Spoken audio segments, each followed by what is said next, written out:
I was nearing the end of my theology graduate program when I got an unusual offer: catalog the relics stored beneath St. Elias Cathedral, an abandoned church the university had recently acquired. It was supposed to be a quiet side project, maybe even the perfect setting for my thesis on lost biblical texts. St. Elias wasn't just old, it felt wrong, like it remembered being holy, but something had soured. The stained glass saints stared like they disapproved. The air always seemed colder inside than it was outside, like time itself refused to settle in. The vault beneath the altar had been locked for decades. A wrought iron door with a rotary lock, sealed like a tomb. My professor gave me the code, said no one had been inside since the 1800s. The vault smelled like parchment, mildew, and something faintly metallic. Lining the walls were scrolls, artifacts, old chalices, forgotten idols. In the center of the room sat a pedestal covered in cloth so thick it looked like it had been spun from funeral garments. Underneath was a Bible. No title, no markings. Bound in leather cracked with age, the color of dried blood. I opened it, and a slip of parchment fluttered out. It was brittle and stained. The ink was dark in some spots, rusty in others. I could tell instantly. Part of it was written in blood, and more unsettling, at the bottom was a name. My name. David Bellamy, and my handwriting. The note said, "Whatever you do not read the forbidden verse. This is your only warning." That was it. At first, I laughed. It had to be a joke, a prank by another student. Someone knew I'd be down here. But the handwriting was identical to mine. Not similar. Exact.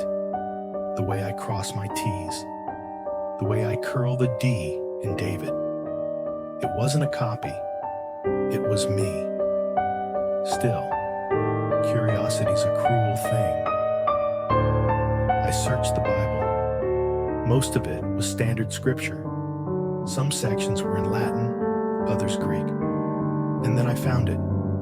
A passage wedged between the prophetic books, hidden where it didn't belong. There was no chapter heading, no verse number, just a single line, scrawled in large, frantic strokes.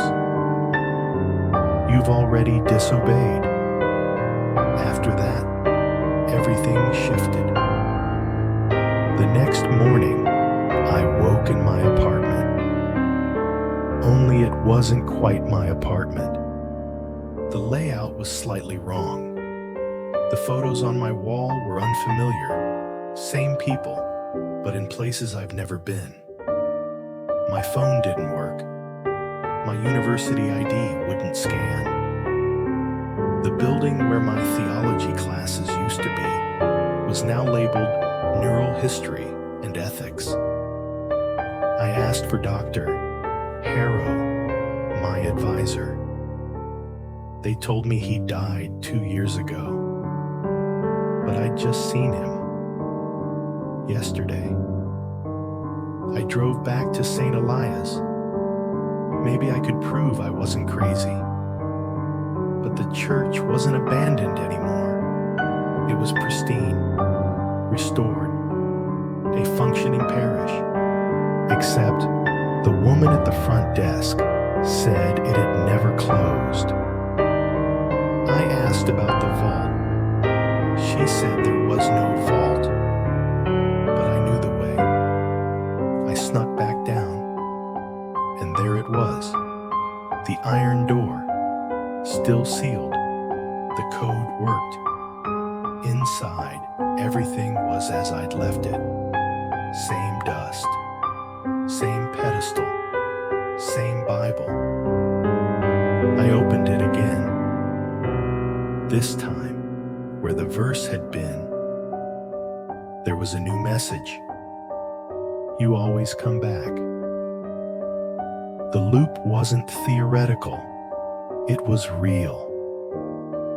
Each time I read the verse, the world changed. Time buckled, details unraveled.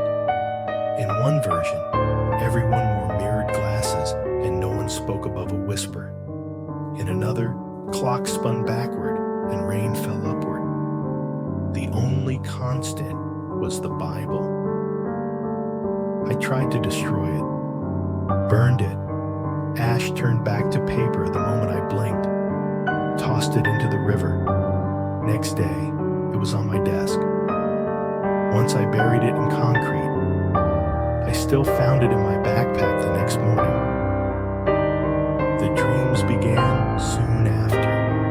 Each night I saw me, an older version, ragged, hollow-eyed, standing in the vault, muttering scripture that twisted mid-sentence. Behind him, I saw a shape, tall, faceless, stretching far beyond the ceiling, fingers like spires of bone. Once, I asked the older me, "What is it? What's happening to us?" He just looked at me and whispered, "You keep opening it. You keep becoming me." Now, every time I resist the urge to open the book, I find new warnings, slips of paper, carved messages in mirrors, scratched into my own skin. Don't read the verse.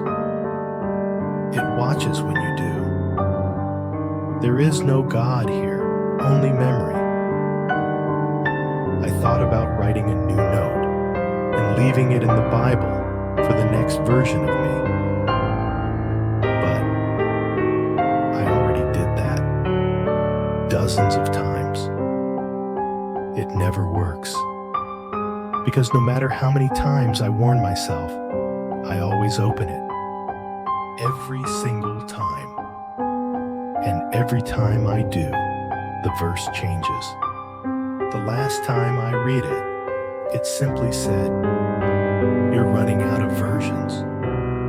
I don't know how many of me there are, how many loops I've gone through, but I know something is waiting at the end. Some final version of the world. One where there are no warnings, no vault, no escape. Just me and it. I've tried everything to break the cycle, but maybe the only way is to trap someone else inside. Maybe you. So if you ever find a Bible with no title in a place it shouldn't be, and you see a note written in your handwriting telling you not to read a certain verse, please don't. Because once you do, you're already part of it. And soon, you'll find yourself writing the same warning with your name at the bottom in your own blood.